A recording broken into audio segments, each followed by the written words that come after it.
जय श्री हरि। श्रीमद्भागवत महापुराणम दशमः स्कंधः उत्तरार्धः अथ द्विषष्टितमोऽध्यायः। अब हम श्रीमद्भागवत महापुराण के दशम स्कंध के उत्तरार्ध के 62वें अध्याय के दूसरे भाग का श्रवण करते हैं। इसमें हम श्लोक संख्या 12 से अध्याय समाप्ति तक श्रवण करेंगे। उषा तथा अनिरुद्ध का मिलन इस प्रसंग का श्रवण करेंगे। श्री गणेशाय नमः, श्री सरस्वत्यै नमः, श्री गुरवे नमः, श्री पुराण पुरुषोत्तमाय नमः। पिछले भाग में हमने 61वें अध्याय का सार श्रवण प्रश्नोत्तर के माध्यम से किया था और साथ ही इस 62वें अध्याय के श्लोक संख्या 1 से श्लोक संख्या 11 तक श्रवण किया था। अब हम श्लोक संख्या 12 से अध्याय समाप्ति तक श्रवण करते हैं और इन प्रश्नों के उत्तर प्राप्त कर सकते हैं। ये प्रश्न मौलिक रूप से श्रीमद् भागवत महापुराण में से ही निकालकर बनाए गए हैं। श्रीमद् भागवत महापुराण के मर्म को समझने के लिए, भगवान की लीलाओं को गंभीरता से विस्तार से समझने के लिए ये प्रश्न अत्यंत उपयोगी हैं। प्रत्येक प्रश्न की प्रामाणिकता बनाए रखने के लिए हमने प्रत्येक प्रश्न के आगे स्कंद, अध्याय और श्लोक संख्या डाली है। कई मायनों में यह श्रीमद् भागवत महापुराण भी बड़ी ही विलक्षण है, अनोखी है। यथास्थान अनेक चित्र इसमें दिए गए हैं। गीता प्रेस गोरखपुर से प्रकाशित प्रामाणिक श्रीमद् भागवत महापुराण के संस्कृत श्लोक प्रस्तुत किए जा रहे हैं और श्लोक भी बड़े ही सरलीकृत तरीके से प्रस्तुत किए जा रहे हैं ताकि कोई भी उन श्लोकों को आसानी से पढ़ सके। इसके साथ ही प्रत्येक श्लोक को यथास्थान छंद बता करके सरस तरीके से गाया गया है और यथास्थान उच्च कोटि के महात्माओं की व्याख्याओं का आश्रय लिया गया है ताकि भागवत की प्रत्येक गुत्थी को हम अच्छी तरह से समझ सके, कोई शंका हमारे मन में नहीं रह जाए। इस्कॉन अंतर्राष्ट्रीय कृष्ण भावनामृत के संस्थापक श्री प्रभुपाद जी के द्वारा भागवत संदेश नामक भागवत पर अद्भुत व्याख्या लिखी गई थी। उस व्याख्या को हम सुन रहे हैं। श्रीधर स्वामी जी, श्री जीव गोस्वामी, श्री विश्वनाथ चक्रवर्ती ठाकुर जैसे महात्माओं की व्याख्या भी सुन रहे हैं। श्रीमद् भागवत के अद्भुत मर्मज्ञ श्री अखंडानंद जी सरस्वती जी महाराज की भागवत दर्शन नामक व्याख्या भी हम सुन रहे हैं। जिन जिन श्लोकों पर इनकी व्याख्या है उनको हम सुन रहे हैं ताकि प्रत्येक जो हमारे मन में शंका है उसका समाधान हो जाए, गंभीरता से हम भागवत को समझ सके। तो आइए इस दशम स्कंद के उत्तरार्ध के 62वें अध्याय के दूसरे भाग का श्रवण करते हैं, जिसमें हम श्लोक संख्या 12 से अध्याय समाप्ति तक सुनेंगे और इन प्रश्नों के उत्तर जान सकते हैं। उषा और अनिरुद्ध विवाह की कथा क्या है वो हम जानेंगे। बाणासुर की बेटी का नाम क्या था? उषा कौन थी? उषा और उषा में क्या अंतर है? ये भी एक रोचक प्रश्न है। उषा को स्वप्न में अनिरुद्ध का दर्शन हुआ था, वो हम जानेंगे। चित्रलेखा कौन थी जिसके द्वारा उषा के संभावित प्रेमियों का चित्रांकन किया गया? ये एक अद्भुत चित्रकार थी, उसके बारे में जानेंगे। भगवान श्री कृष्ण के पोते अनिरुद्ध का अपहरण किसने किया? ये हम जानेंगे। पीछे भगवान के बेटे प्रद्युम्न जी का अपहरण हुआ था, अब पोते का हो गया। अनिरुद्ध को नागपाश से किसने तथा क्यों बांध लिया था?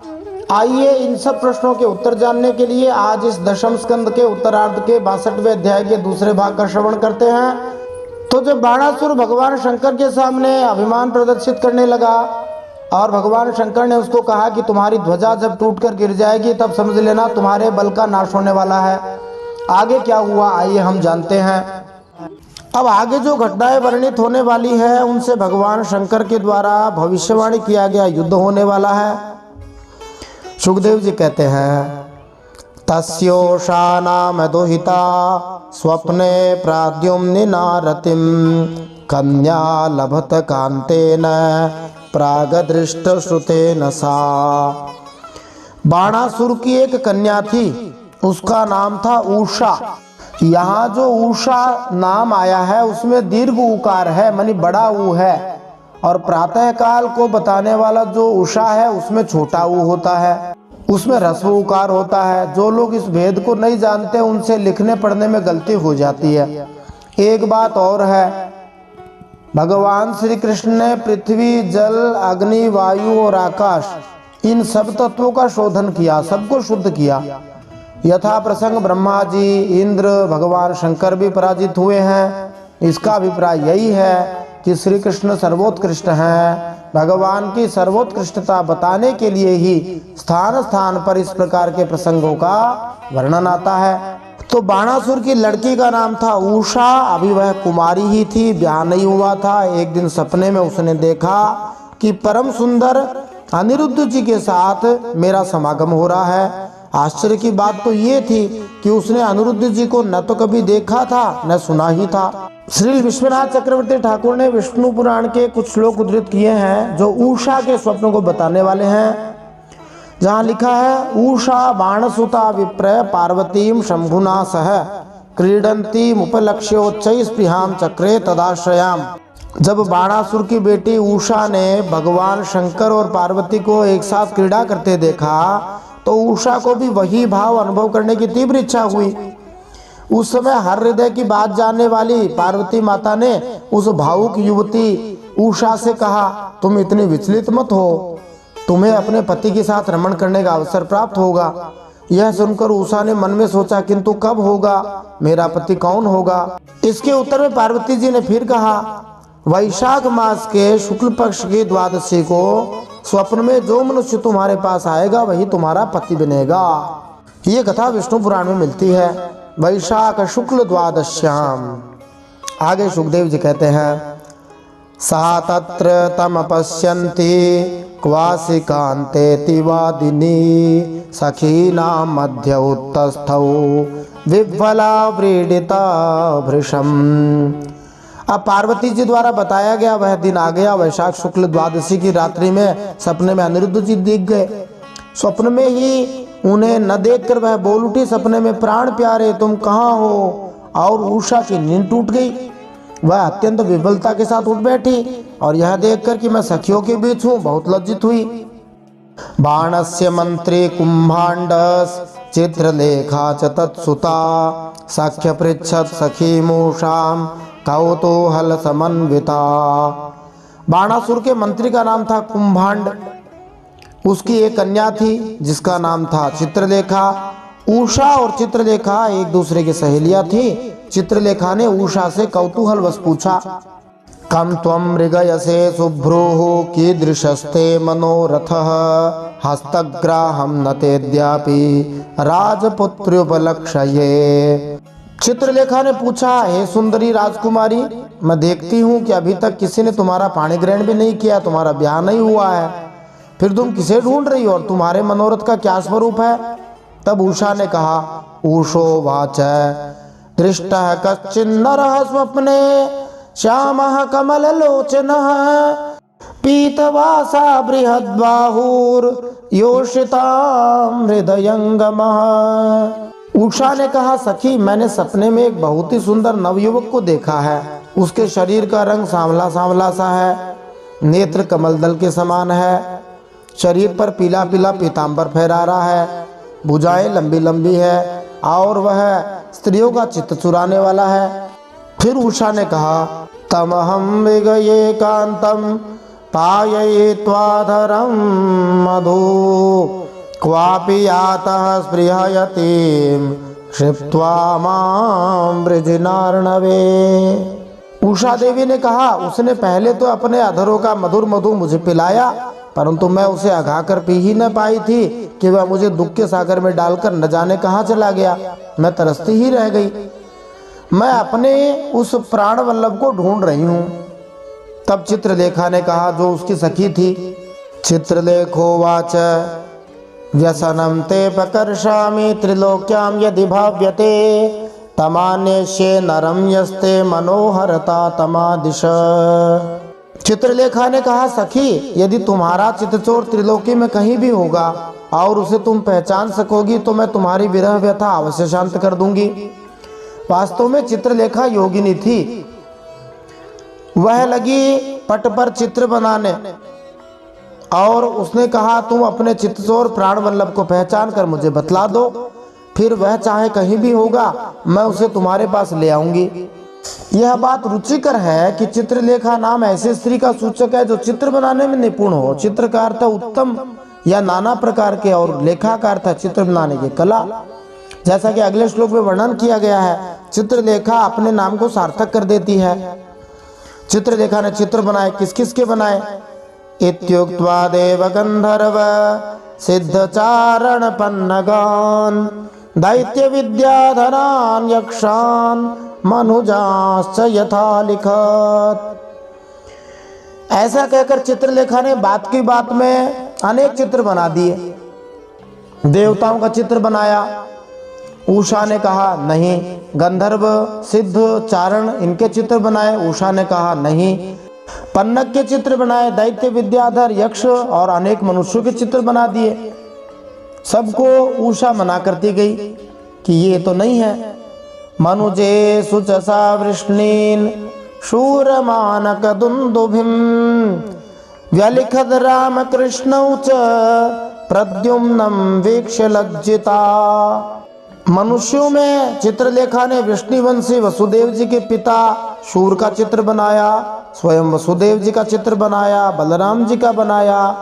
अंत में जब उसने भगवान श्री कृष्ण का चित्र बनाया तब उषा बोली कि हाँ इसी से कुछ मिलता जुलता सा है।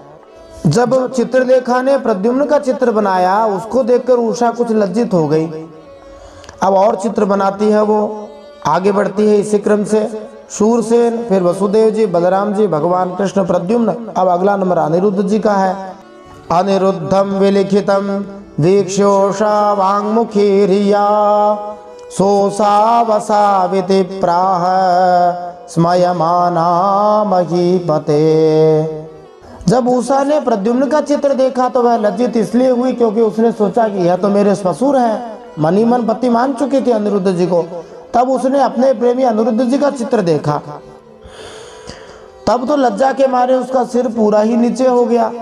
फिर मंद मंद मुस्कुराते हुए उषा ने कहा मेरा वह प्राण वल्लभ यही है, यही है।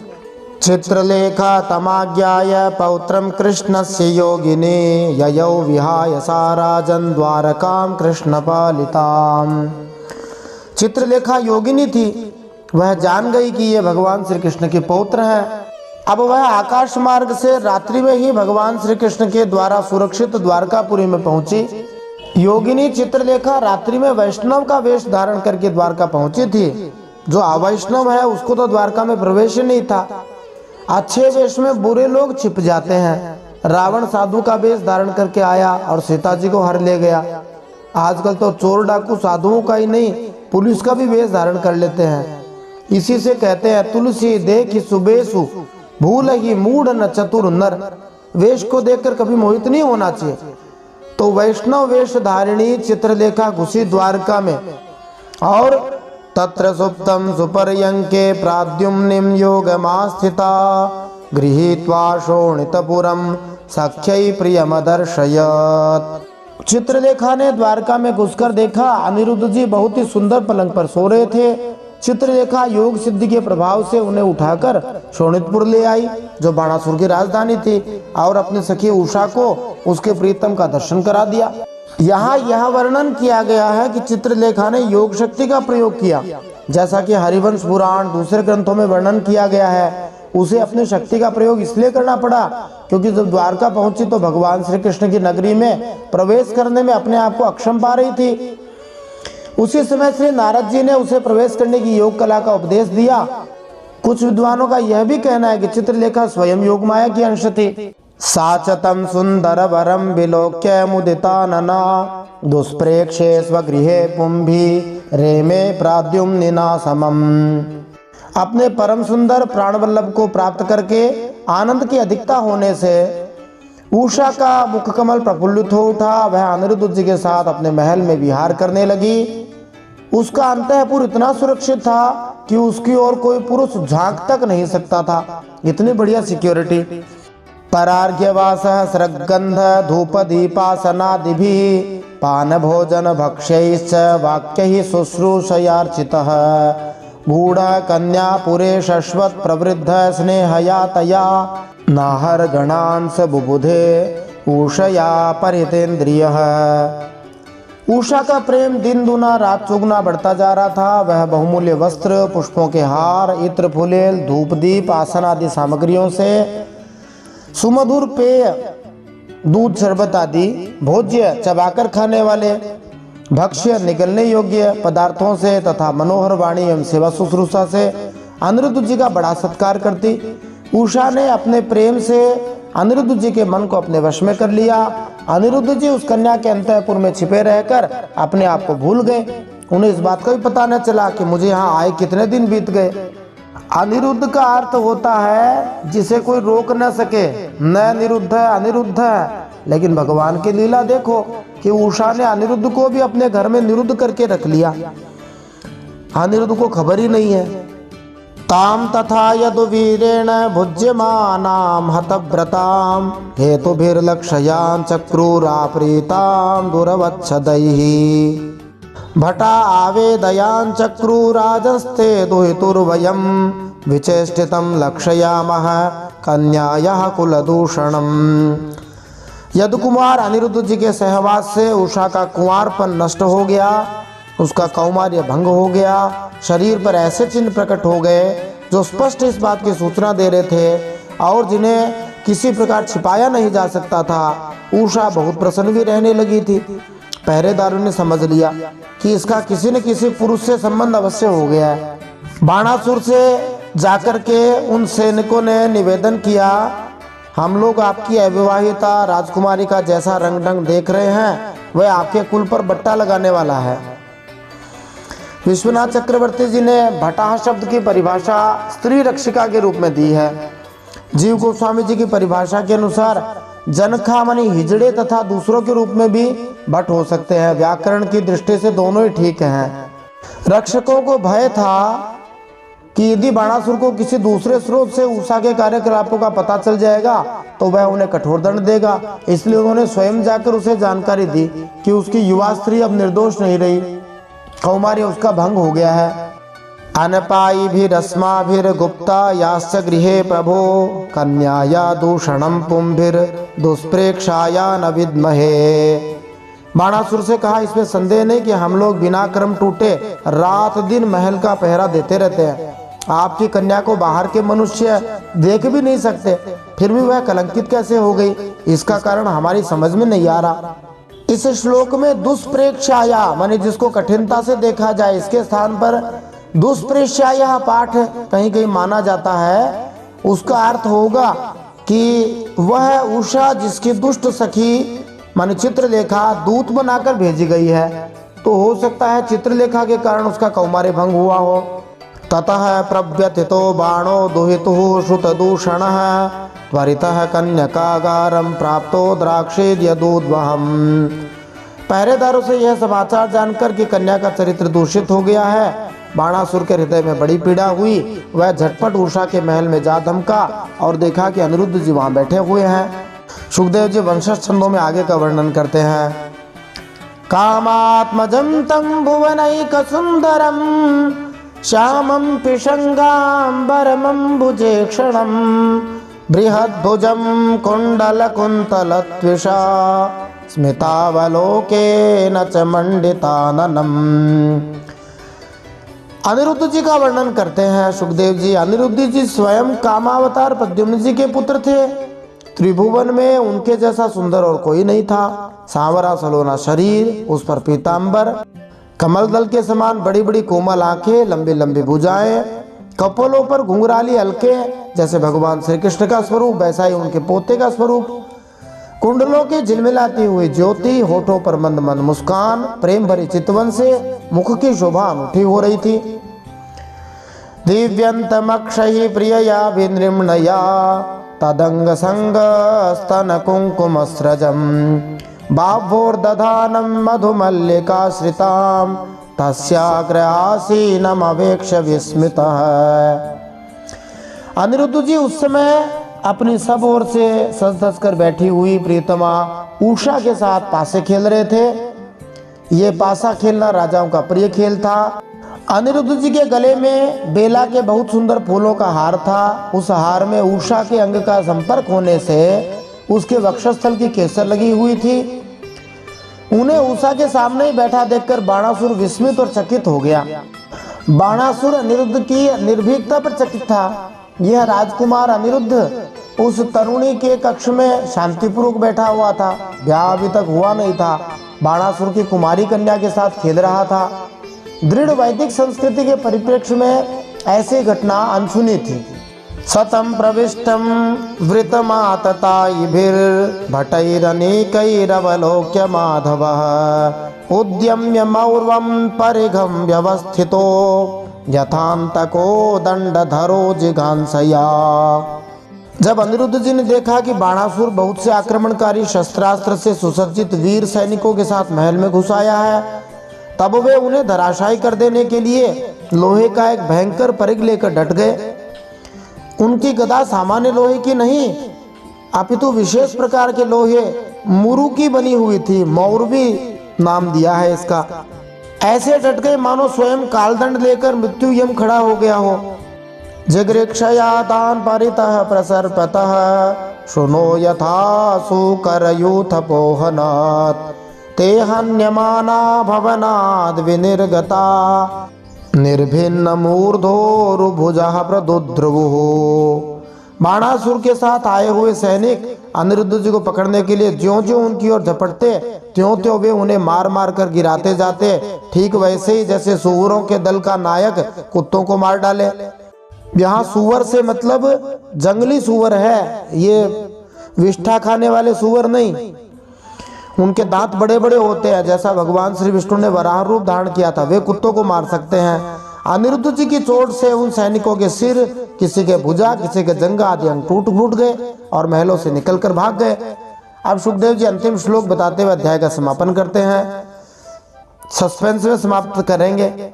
तम नागपाशैर बलिनंदनो बली ग्रंथम स्वसैन्यम कुपितो बबंधः ऊषा भृशं शोक विषाद विह्वला बद्धं निशम्याश्रुकलाक्षरौदिशीत।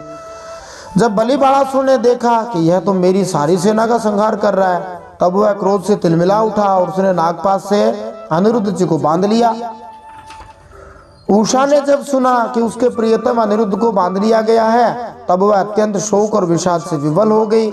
उसके नेत्रों से आंसू की धारा बहने लगी, वह रोने लगी। आचार्यों का तो कहना है कि बाणासुर भगवान श्री कृष्ण के बलवान पौत्र अनिरुद्ध जी को वास्तव में बांध नहीं पाया, किंतु श्री भगवान की लीला शक्ति से ऐसा हो गया जिससे आगे होने वाली घटनाएं घट सके। अब ये अध्याय यही सस्पेंस पर समाप्त होता है कि किस प्रकार से अनिरुद्ध जी को अब बंदी बना लिया गया। अब क्या होगा, अब आगे क्या होगा, ये हम अगले अध्याय में जानेंगे। इसके साथ ही अगले अध्याय में एक विचित्र युद्ध भगवान श्री कृष्ण का और भगवान शंकर का हुआ था।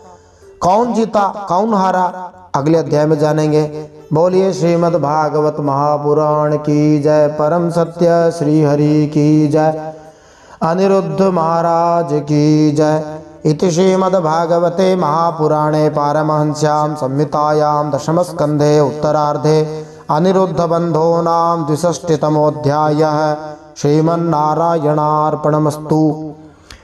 इस प्रकार श्रीमद् भागवत महापुराण परमहंसों की संहिता दशम स्कंद उत्तरार्ध में अनिरुद्ध बंधन नामक 62वां अध्याय भगवान श्री नारायण के चरणों में समर्पित हो। अब अनिरुद्ध जी का क्या हुआ, अनिरुद्ध जी को कौन बचाने आया, कैसे बचाने आया, ये हम अगले भाग में जानेंगे। यदि आपको यह कथा अच्छी लग रही है तो इसको दूसरों को शेयर अवश्य करते रहिए। चैनल पे नए हैं तो सब्सक्राइब कर दीजिए, नोटिफिकेशन ऑल दबा दीजिए। पीछे के अध्याय आपके छूटे हुए हैं तो आप उनको क्रमशः प्लेलिस्ट में जाकर देख सकते हैं। सभी अध्याय क्रमशः आपको मिल जाएंगे, वहां आप उनको सुन सकते हैं। आज यह श्रीमद् भागवत महापुराण का 366वां दिन है।